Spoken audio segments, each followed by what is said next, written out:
𝙤𝙬𝙪𝙧 1000.1 FM.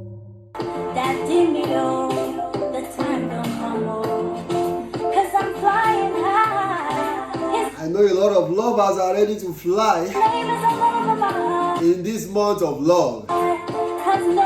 Àmọ́ gbogbo ẹ̀ ṣáà rọra. Àti color red àti color blue. Má oppress our single.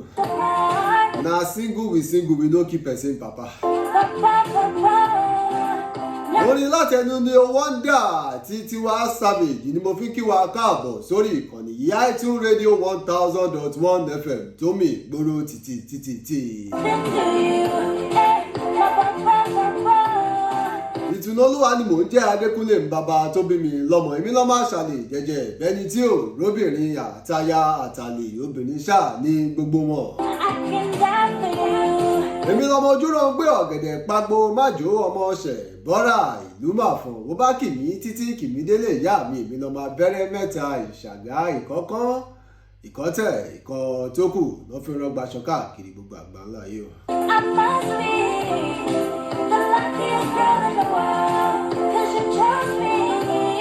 Ìbà lọ́wọ́ ọlọ́wọ́ ọba tó jẹ́ pé òun gangan la bá máa pè ní ìfẹ́. Òun gangan ní gbogbo ìfẹ́. Àbóhun ló yẹ ká máa pè ní ọba afẹ́nifẹ́re.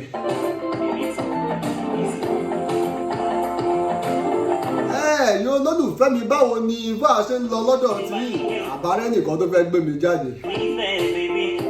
On my behalf. Lẹ́nìí ká tó kọ́ la gba mi ètò a máa wọ abala ìpolówó ọjà. Kí n gbé nǹkan tí mo fẹ́ tà wá mo gbé nǹkan tí mo fẹ́ tà mo gbé wá fún yín lẹ́nìí lórí ètò.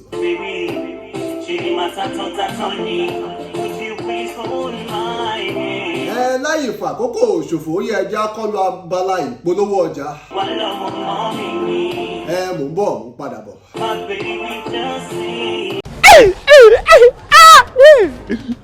Are you mad or something?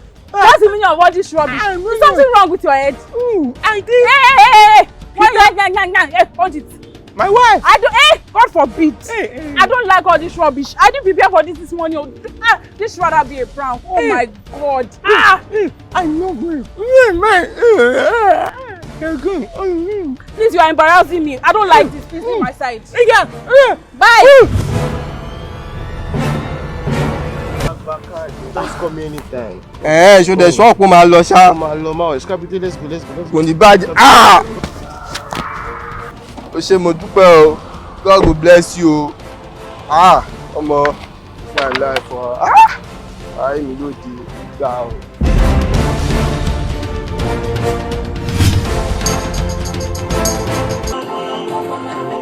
Ṣé wọ́n náà gbóná? Ṣé o gbóná bíi sinimá tuntun tí mo ṣe polówó yìí French? Identity disorder. Ta ló ní identity ta là ń disorder identity ẹ? Ìpàdé dórí YouTube channel.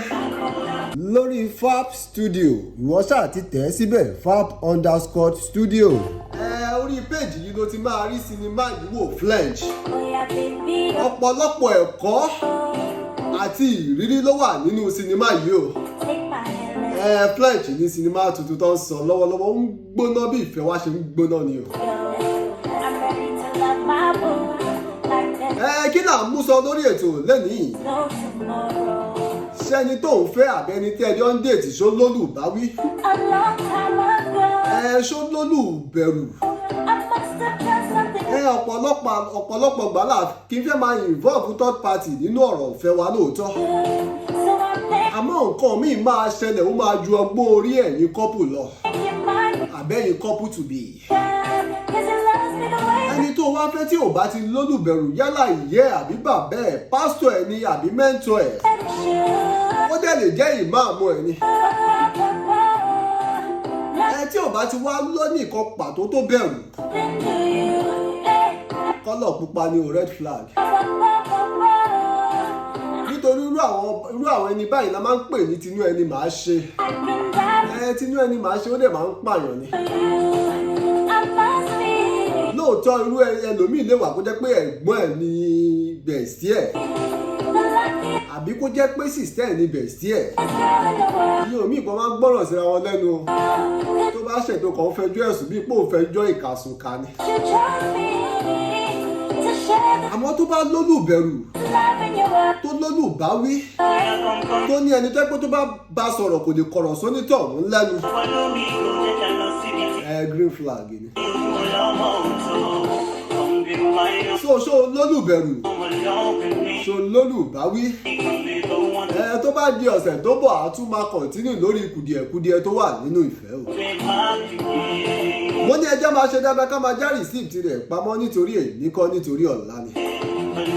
ìtùnúolúwa ni mò ń jẹ́ Adékúnlé bàbá tó bí mi lọ́mọ mo sún lẹ́ni mo fi signation gbà nídìí ire o. Happy